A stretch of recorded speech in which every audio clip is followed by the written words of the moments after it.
Hey guys, Dr. Justin Marcagiani here. We just did a video just before this on how to microneedle your face and your scalp.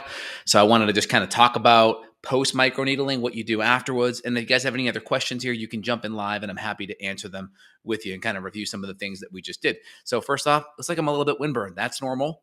I don't have any pinpoint bleeding. A little bit's okay. Maybe a tiny bit right there, but a little bit windburn. This area is going to be the most sensitive right around the eyes and the temples here. I find the cheeks are a little bit more versatile here where there's a little more padding. Did the side of my nose afterwards as well. And then, of course, the hairline is covered by the hair, so you really don't notice much of it, which is great. So hair is pretty good. I recommend doing the face, though. Like, it's middle of the day here.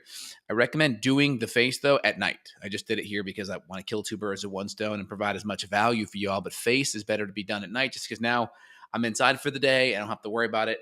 So if I'm going to be outside, I would have to be very careful, wear a hat. Ideally, I wouldn't go outside just because my skin's a little bit more sensitive, or I'd put like a little bit of a zinc-based sunscreen on. But ideally, right now, I don't want to put anything on except some hyaluronic acid.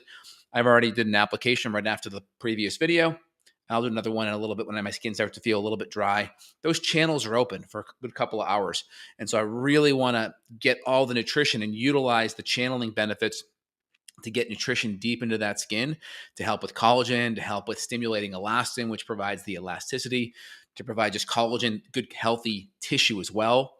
And of course, like any wrinkles, fill in the gaps there. Anything on the pigment side, fill in the gaps. Anything just from an aging standpoint, blood flow, stem cells, helping with hair growth.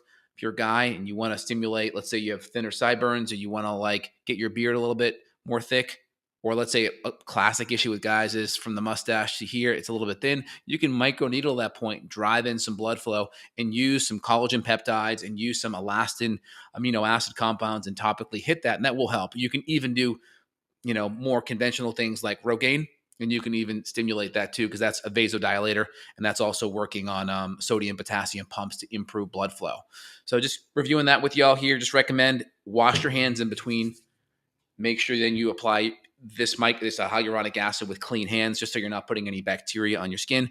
Don't do any vitamin C. Be careful with like essential oils and things that could be a little bit more allergenic. It sounds great, but your immune system and skin's in a very hypersensitive state. So you want things that are like ultra, ultra, ultra, ultra clean. That won't create any immune reaction, won't create a contact dermatitis issue. Again, just for links down below, Dr. Pen 8's what I like, 8,000 RPM, 8,000 pokes. In 2 seconds of holding it over a spot, it's doing about 45 pokes, which is pretty fast. So it's controlled stimulation, blood flow, stem cells, etc. This is great, and it charges here. It's got about a 3-hour battery life, so really nice, really convenient. The old ones, you had to be plugged in, and you didn't have as much. You have a leash on there, so you had to be close to it, much better. Hyaluronic acid, put down below. This is really good stuff. Excellent reviews, clean as can be. Also, what I like about it is this. It's got this little kind of suction plunger.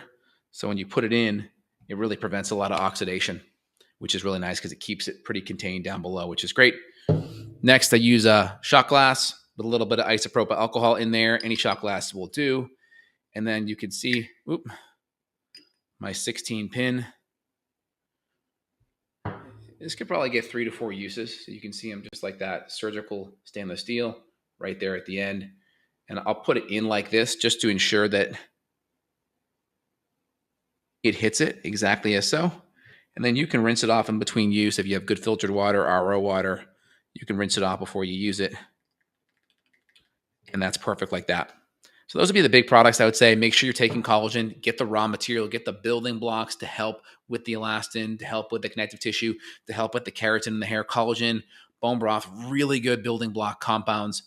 And then just continue to use hyaluronic acid, every 30 minutes to an hour. If your skin starts to feel a little bit dry, apply that with nice clean hands. I'll put links down below. And then numbing agent can be great. This is pre. You can apply it pre, wait 5 minutes. You can wipe it off. It's water soluble. That'll provide a little bit more sensitivity protection. Again, I did it with you guys here. Not too bad. If you can handle plucking your eyebrows or plucking any hair, not that I do that, but that's what I'm told is probably the equal.